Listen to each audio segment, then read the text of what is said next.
Hello friends, welcome in to Achievers. और आज सबसे पहले मैं आप जितने लोग भी प्रिपरेशन कर रहे हैं यूपीपीसीएल की, उन सब के लिए all the best. And I am very happy कि आप लोग मेरे से क्वेश्चंस पूछ रहे हैं, आप इतनी मेहनत करके पढ़ रहे हैं, तैयारी कर रहे हैं। आप लोगों की तैयारी से, आप लोगों के क्वेश्चन से देख के लगता है कि आप कितने सीरियस हैं। And I will pray to God कि आपका सिलेक्शन हो जाए। जितने भी लोग मेहनत कर रहे हैं उन सब का सिलेक्शन हो। ठीक है, अब की बार वैकेंसी भी अच्छी खासी आई हैं, तो आई होप जितने लोग जितनी मन लगा के मेहनत कर रहे हैं, they have a right to get selected their self. So all the best. And आप लोगों की जैसे क्वेरी रही है इंग्लिश की, तो इंग्लिश में मैं एक चीज़ बता दूं कि नंबर ऑफ, जैसे मैथ्स में आप लोगों को नंबर ऑफ क्वेश्चंस प्रैक्टिस करने की बात होती है, लेकिन जहां अकाउंट्स की बात आ जाए, जहां इंग्लिश ग्रामर की बात आ जाए, there you have to be increase and clear your concept about the topic. You should not need to practise so many questions in it. आप अगर कॉन्सेप्ट क्लियर है, आपको रूल्स जितने भी हैं वो क्लियर हैं, तो आई होप कि कितना भी डिफिकल्ट क्वेश्चन आ जाए, you are able to do that question. ठीक है, जैसे अकाउंट में आपका कोई एक कॉन्सेप्ट है, जैसे मैं आपको बीआरएस के क्वेश्चन समझाए थे, उसका कॉन्सेप्ट समझाया, आप उस पर बेस्ड कितना भी वो घुमा के क्वेश्चन पूछे कर लेगा। लास्ट क्लास मैंने जो एक्टिव पैसिव की आप लोग के लिए अपलोड की थी, उस पर मैंने रूल चार्ट का रूल बना रखा था। उस चार्ट को ऐसे दिमाग में छाप लीजिए कि उसको अगर क्वेश्चन आता है उस पे बेस, तो रूल आपका वही रहेगा। बाकी जो फर्दर वर्ड्स होते हैं हमें उनको अपने, अगर वोकैब अच्छी है, अगर आपकी वोकैब अच्छी है तो आप उसको अपने अकॉर्डिंग की सेंटेंस का एक्चुअल में मीनिंग क्या आ रहा है, लेकिन रूल वही लगेगा जो रूल मैंने उसमें लिख रखा है। तो डरिए नहीं। कुछ लोगों की मुझे बहुत सीरियसनेस दिखी उस टॉपिक्स को लेके, इंग्लिश में पर्टिकुलर कुछ उन्हें इश्यूज आ रहे हैं, लेकिन आप ये लेके चलिए, कॉन्सेप्ट एंड रूल क्लियर रखिए। कितना भी डिफिकल्ट क्वेश्चन हो आप कर लेंगे, कितनी भी डिफिकल्ट इंग्लिश आए आप कर लेंगे। लेकिन यूपीपीसीएल में आप लोगों को एक थोड़ा सा बेनिफिट ये मिल जाता है कि इसमें आपकी जो इंग्लिश है वो मॉडरेट लेवल की आती है, और जब भी मॉडरेट लेवल की इंग्लिश आती है तो आप उसको आराम से कर सकते हैं, अगर आपने अच्छे से तैयारी कर रखी है, आपको कॉन्सेप्ट और रूल क्लियर है। जैसे कि मेरे पास क्वेश्चंस आ रहे थे, क्वेरीज रेज हो रही थी कि मैम और इंग्लिश की क्लासेस चाहिए। देखिए, मैं कोशिश कर रही हूँ कि इंग्लिश की और अकाउंट्स और हिंदी के लेक्चर आपको कवर करूँ। अभी मैंने अकाउंट्स के और इंग्लिश के स्टार्ट किए हैं। ठीक है, अकाउंट्स का वेटेज ज़्यादा होता है, इसलिए मैं उसकी नंबर ऑफ वीडियोस ज़्यादा अपलोड कर रही हूँ। हाँ, साथ ही साथ मैं आप लोगों को इंग्लिश की भी क्लासेस प्रोवाइड करूँगी। अब आज बात करते हैं जो दूसरा इंपॉर्टेंट टॉपिक है। ठीक है, इंग्लिश में इंग्लिश ग्रामर का जो इम्पोर्टेंट टॉपिक आज मैं डिस्कस करने जा रही हूँ, उसका भी कॉन्सेप्ट और रूल को बहुत क्लियर से समझ लीजिएगा। एक बार आप उसको अच्छे से समझ गए, कहीं पे इसको नोट कर लीजिएगा। इस वीडियो को देख करके जो जो आपको क्वेश्चंस आ रहे हैं, या जो जो आपको डाउट्स हैं, या जो मैंने रूल बताया है उसे नोट करिए, उनको अपने दिमाग में क्लियर रखिए। ठीक है, चलिए बिना टाइम वेस्ट करे हुए let's start with the topic. So today's topic is direct and indirect speech. ठीक है, तो आज इस टॉपिक के बारे में बात करने जा रहे हैं वो डायरेक्ट और इनडायरेक्ट स्पीच है। कोई भी बोर्ड से आपने पढ़ा हो, इंटर तक डायरेक्ट इनडायरेक्ट स्पीच हमने पढ़ी होती है। होती क्या है डायरेक्ट एंड इनडायरेक्ट स्पीच? ठीक है, जब दो लोग यानी कि स्पीकर और लिसनर आपस में बात कर रहे होते हैं, either they can talk about their self और द थर्ड पार्टी, या तो वो अपने बात के बारे में बात कर रहे होते हैं या किसी तीसरे के बारे में बात कर रहे होते हैं। ठीक है, तो जब स्पीकर और लिसनर आपस में बात करते हैं तो वो मेरा होता है डायरेक्ट स्पीच। जैसे कि Ram said to Shyam, you are so intelligent, इस टाइप का। तो राम ने श्याम से कहा यू आर सो इंटेलिजेंट। अब यही श्याम जाके जब तीसरे को बताएगा कि Ram said to me, see Ram told me that I am so, तो अब क्या हो जाएगा कि स्पीकर किसके अकॉर्डिंग, अब स्पीकर ने जब तीसरे को ये बात बताई तो क्या हो जाएगा, यानी स्पीकर ने बोला लिसनर से, राम ने बोला श्याम से। ठीक है, श्याम ने जाके ये बात बताई किसी तीसरे को कि राम ने मुझे कहा कि मैं बहुत होशियार हूँ। ठीक है।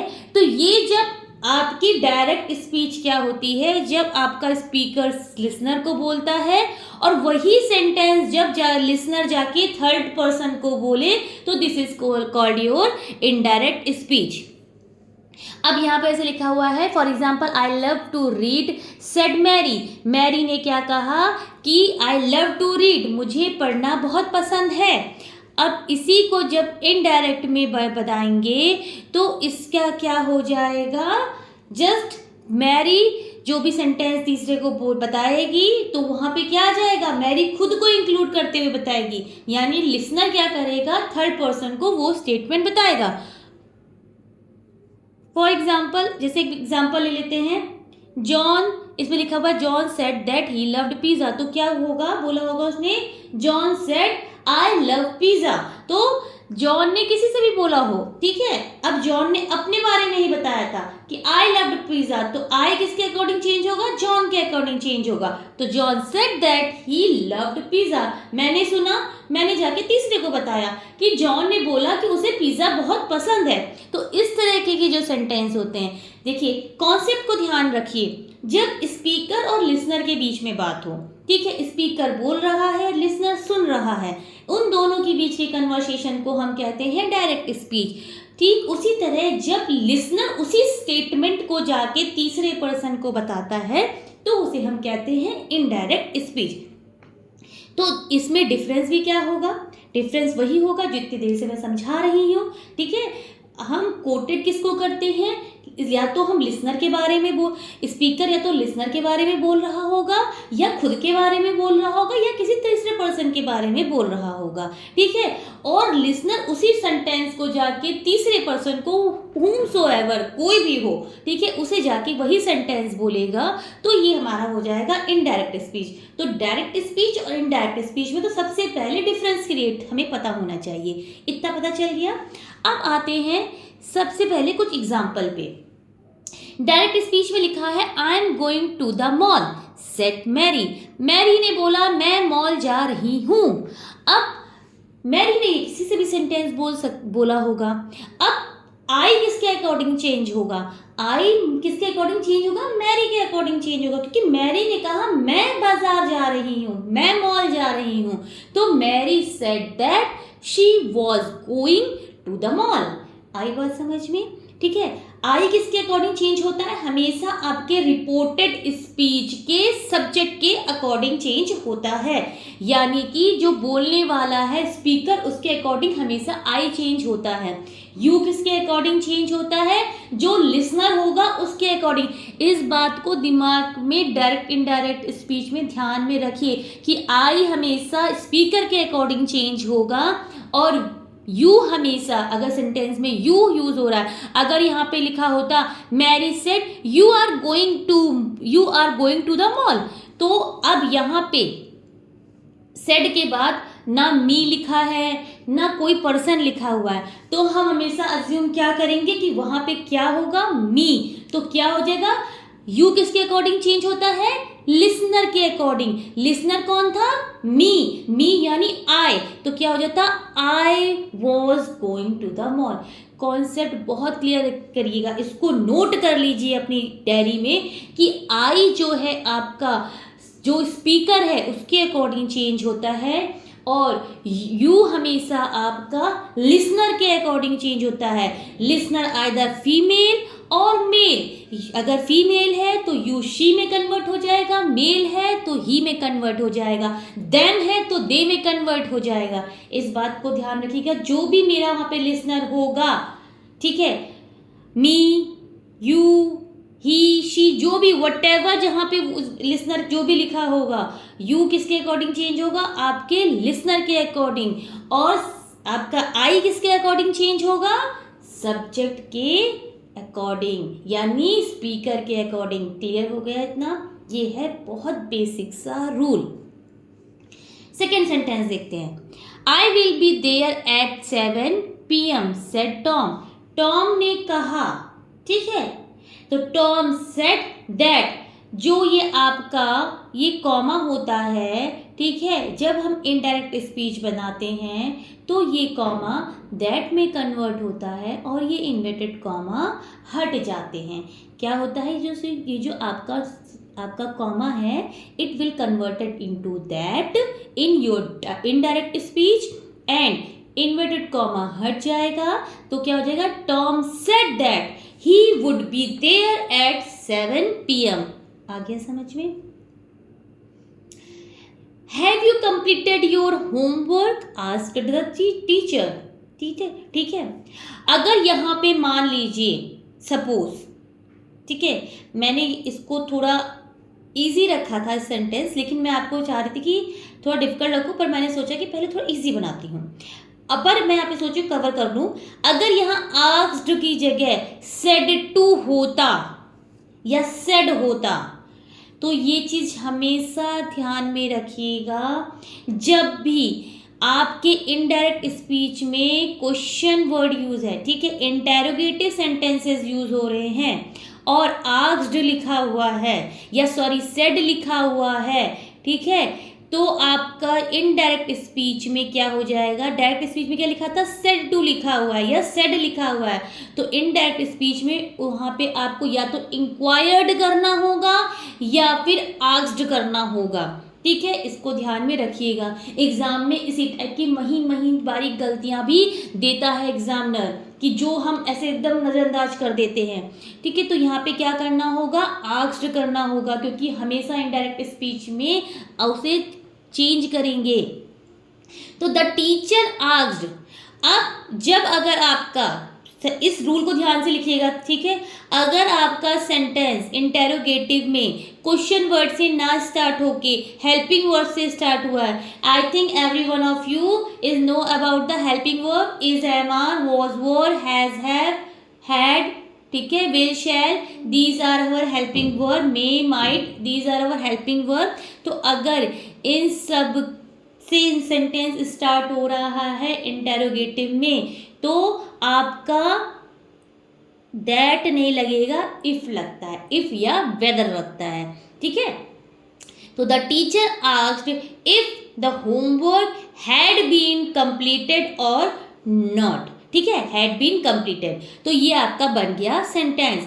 अब कौन सा टेंस किस उसमें चेंज होगा, किस टेंस में चेंज होगा, इसके हम रूल पे फोकस करेंगे। आगे बढ़ते हैं, आते हैं रूल पे। अब यहाँ पे लिखा हुआ है reported speech verb, reporting verb. Reporting verb यानी कि आपका रिपोर्टिंग वर्ब क्या होता है, रिपोर्टिंग वर्ब में यानी इस सेंटेंस को हम ध्यान में रखेंगे, ठीक है, किसको, इस सेंटेंस को ध्यान में रखेंगे इनडायरेक्ट स्पीच बनाते समय, ठीक है, डायरेक्ट स्पीच के इस सेंटेंस को ध्यान में रखेंगे। अगर आपका प्रेजेंट इंडेफिनिट है, मैंने एक्टिव पैसिव में भी बताया था कि प्रेजेंट इंडेफिनिट में क्या होगा, वर्ब की फर्स्ट फॉर्म लगती है ठीक है, एस या ईएस के साथ, जैसे ही रीड्स, ठीक है, दे गो, इस टाइप के, शी गोस, ठीक है, तो इस टाइप के सेंटेंस हेल्पिंग वर्ब के साथ क्या लगेगा, एस या ईएस लगेगा, ठीक है, और यहाँ पे क्या हो जाएगा, तो तुरंत वो किस में कन्वर्ट होगा, इनडायरेक्ट में, पास्ट इंडेफिनिट में। Present indefinite converted into past indefinite, past indefinite में क्या लग सकता है, वर्ब की सेकेंड फॉर्म। मान लो नेगेटिव सेंटेंस हुआ तो, ठीक है, तो डज, इसमें क्या आता, प्रेजेंट इंडेफिनिट में क्या आता, डज नॉट, ठीक है, वर्ब की फर्स्ट फॉर्म, यहाँ पे क्या हो जाता, डिड नॉट प्लस वर्ब की फर्स्ट फॉर्म, ठीक है, क्योंकि did is also a second form, did, do, did, done, ठीक है। अगर हम बात करते हैं डिड ऑलरेडी सेकेंड फॉर्म है तो एक साथ दो सेकेंड फॉर्म नहीं लग सकती है पास्ट इंडेफिनिट में।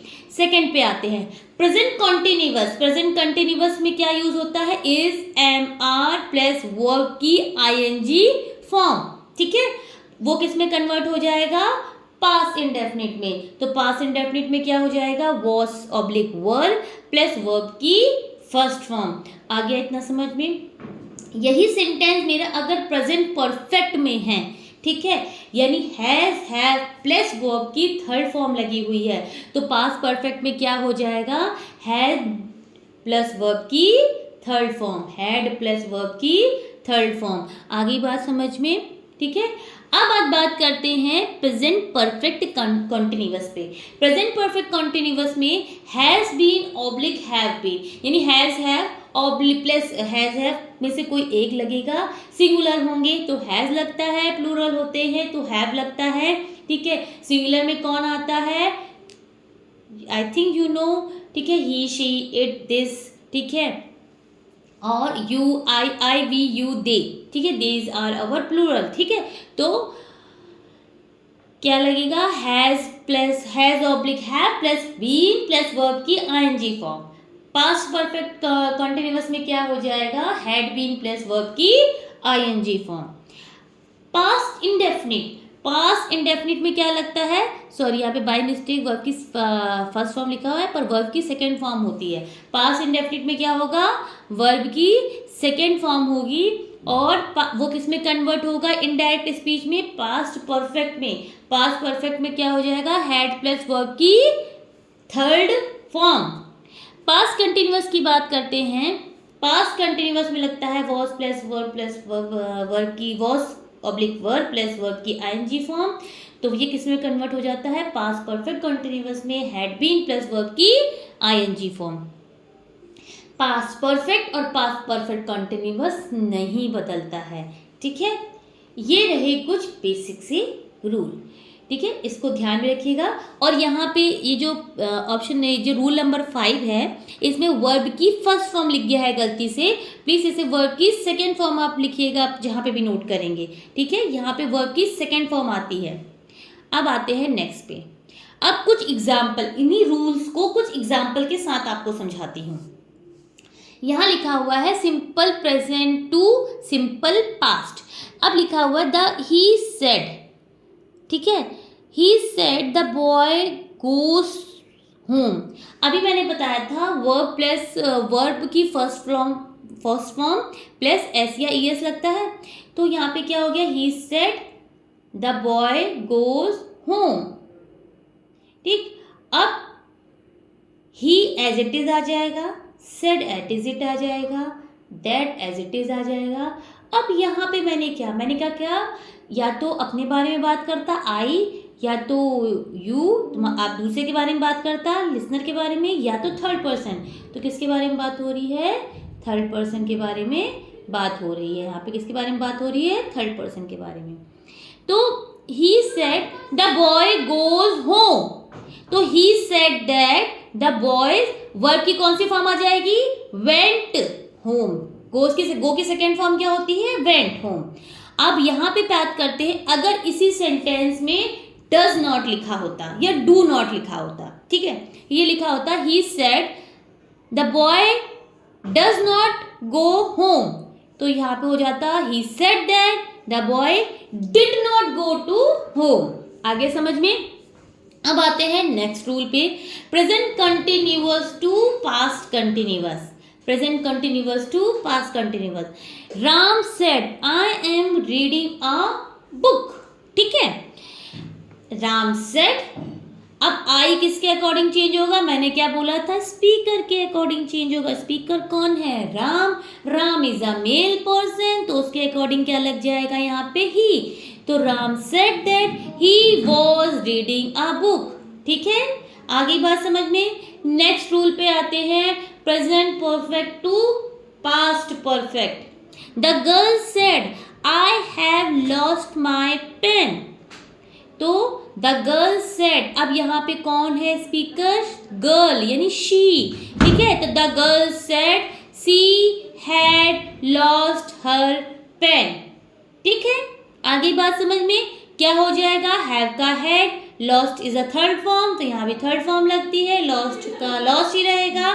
तो the girl said that she had lost her pen. My किसके अकॉर्डिंग चेंज होगा, अकॉर्डिंग टू स्पीकर। स्पीकर कौन है, गर्ल, तो यहाँ पे यूज होगा हर पेन, माई पेन नहीं होगा, हर पेन होगा, ठीक है। आगे बढ़ते हैं, present perfect continuous to past perfect continuous. Present perfect continuous किसमें चेंज हो जाता है, पास्ट परफेक्ट कंटिन्यूअस में।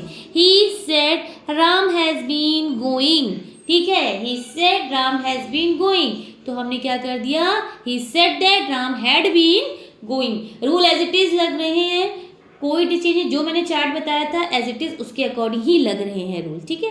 अब आते हैं past indefinite to past perfect. बताया था पास्ट इंडेफिनिट किस में चेंज हो जाता है, पास्ट परफेक्ट में चेंज हो जाता है। तो mother said I bought a watch for you. अब यहाँ पे बॉट क्या है, वर्ब की सेकेंड फॉर्म है। बॉट क्या है, वर्ब की सेकेंड फॉर्म है। बाई बॉट बॉट, ठीक है, सेकेंड और थर्ड फॉर्म सेम ही रहती है। तो mother said I bought a watch for you. तो मदर सेड दैट, आई किसके अकॉर्डिंग चेंज होगा, मदर के अकॉर्डिंग यानी स्पीकर के according, that she had bought a watch for you. You किसके अकॉर्डिंग चेंज होता है, यहाँ पे, ठीक है। यहाँ पे हमें पता नहीं है ना लिसनर कौन था, तो लिसनर जब पता नहीं हो तो we will assume he always, ठीक है। मेल हमेशा हम ऑब्जर्व करते हैं, तो यहाँ पे क्या यूज हो जाएगा, हिम। आगे बात करते हैं past continuous to past perfect continuous. Raju said I was repairing a car, ठीक है। तो आई किसके अकॉर्डिंग चेंज हो रहा है, ये यू नो, ठीक है। तो वॉज किसके अकॉर्डिंग, अब यहाँ पे क्या था कि पास्ट परफेक्ट में क्या, सॉरी पास्ट कंटिन्यूअस में क्या लगता है, वॉज और प्लस आईएनजी फॉर्म, किसमें चेंज होगा, पास्ट परफेक्ट कंटिन्यूअस में, उसमें क्या लग जाता है, हैड बीन प्लस वर्ब की आईएनजी फॉर्म। तो Raju said that he had been repairing a car. आगे बात करते हैं फ्यूचर टेंसेस में। शैल विल इन अ फ्यूचर तो क्या हो जाएगा, शुड वुड में कन्वर्ट हो जाते हैं, ठीक है। अब ऐसे the teacher said I shall give you notes. तो the teacher said that he, the teacher, हमें नहीं पता ना कि टीचर में मेल है कि फीमेल है, और जब भी मुझे ना पता हो शी लगाने से कंफर्मेशन मिल जाता है कि that speaker is a female. But when we don't know either she is a male और female, then we will use always he, ठीक है। हम हमेशा मेल कंपोनेंट को यूज करेंगे, ठीक है। तो आई किसके अकॉर्डिंग चेंज होगा, द टीचर। तो द टीचर क्या हो जाएगा, ही वुड। अब देखो आई और वी के साथ बहुत ध्यान से सुनिएगा, आई और वी के साथ शैल लगता है, बाकी ही शी इट दिस दे इन सब के साथ विल लगता है। तो ही के साथ क्या हो जाएगा, तुरंत विल का वुड। गिव देम, अब यहाँ पे अकेले एक ही को नोट तो देगी नहीं ना, she is telling to the student in your class, तो अज्यूम क्या करेंगे, देम नोट्स, ठीक है। आगे बात समझ में, कुछ कंडीशनल है जो हमारे परफेक्ट कंडीशनल डायरेक्ट में चेंज होते हैं। अब जैसे he said if I had money I could buy a car, उसने कहा अगर मेरे पास पैसे होते तो मैं कार खरीदता। तो he said that if he had the money he could have bought a car, ठीक है।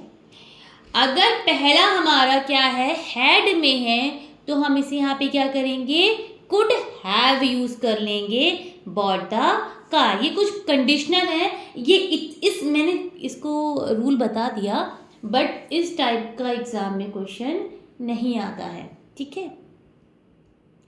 अब ऑक्सिलरी वर्ब जैसे would, should, might, could, ought, must, इनमें कोई भी चेंजेस नहीं होते हैं। आपका सब्जेक्ट चेंज हो जाएगा स्पीकर के अकॉर्डिंग, ठीक है, लिसनर के अकॉर्डिंग, बट आपका विल, वुड एज इट, जैसे he said I would like to take meal, तो he said that he would like to take meal. Second वाले में कुड एज इट इज़ रहा, मस्ट एज इट इज़ रहा, ठीक है। तो कुछ ऐसे हैं आपके ऑक्सिलरी वर्ब्स होते हैं जो कोई उनमें चेंजेस नहीं होता है। तो एग्ज़ाम में अगर इस पे बेस क्वेश्चन आएगा तो आपको उसके सिर्फ सब्जेक्ट को उसके स्पीकर और लिसनर के अकॉर्डिंग चेंज करना है। फर्दर आपको उसके हेल्पिंग वर्ब में या मेन वर्ब में कोई भी चेंजेस नहीं करने हैं, ठीक है।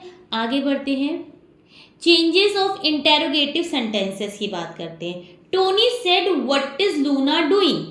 अभी मैंने को बताया था ना कि अगर यहाँ पे सेट लिखा है तो हम यहाँ पे इंक्वायर्ड या आस्क्ड करेंगे, ठीक है। इंक्वायर्ड किस चीज़ में करते हैं, मान लो कोई पुलिस इंक्वायरी होती है या किसी तरीके का क्वेश्चनेयर होता है, then we will use inquired और investigated, otherwise we will use only asked, ठीक है। तो Tony asked me what Luna was doing, ठीक है। अब जब आस्क्ड लगाएंगे तो यहाँ पे हमें सपोर्ट में मी यानी हमें खुद को इन्वॉल्व करना पड़ता है, क्योंकि इस टाइप के सेंटेंसेस जैसे हैं कि जहाँ पे लिसनर नहीं पता है, तो listener we have to assume that here that the listener will be, we will use I, तो हमसे कहा, ठीक है, तो we will use me. Luna said will she come for lunch, तो जब मैंने बताया था यहाँ पे क्या हो जाएगा, इफ यूज हो जाएगा, ठीक है। तो Luna asked if she would come for lunch. अब आते हैं कुछ एग्जाम्पल्स मैंने आपके लिए यहाँ पे कर रखे हैं, जैसे I went to theatre last night, तो he said that he had gone to theatre the night before. Last night किसमें चेंज हो जाता है, ये कुछ देखिए सेंटेंस है, जैसे द लास्ट नाइट, ठीक है, तो the night before. Next weekend, the next weekend, ठीक है। Next week, the following week, यहाँ पे भी नेक्स्ट वीकेंड नहीं होगा, फॉलोइंग वीकेंड होगा, ठीक है। 3 years ago, तो 3 years बिफोर। तो इस तरह के कुछ वर्ड होते हैं जो हम यूज़ करते हैं। हम कहते हैं डे बिफोर यस्टरडे, तो क्या हो जाएगा, या यस्टरडे लिखा हुआ है तो हम लिखेंगे प्रीवियस डे, ठीक है। और या फिर उससे पहले की बात है तो the day before previous day, इस तरह के जैसे लिखा हुआ द डे बिफोर यस्टरडे तो लिखेंगे the day before previous day. तो इस तरह के कुछ सेंटेंसेस होते हैं जो डायरेक्ट इनडायरेक्ट स्पीच में आ सकते हैं। सो गाइस, मेरा ये वीडियो था कि आप लोगों को पूरे कॉन्सेप्ट क्लियर हो जाए, रूल क्लियर हो जाए। अगर आपको चार्ट याद है, हेल्पिंग वर्ब याद आती हैं लगाना, मेन वर्ब आता है, सेंटेंस का हिंदी में समझ में आ जाता है, तो कितना भी डिफ़िकल्ट सेंटेंस आ जाए डायरेक्ट इनडायरेक्ट में, you are capable to do.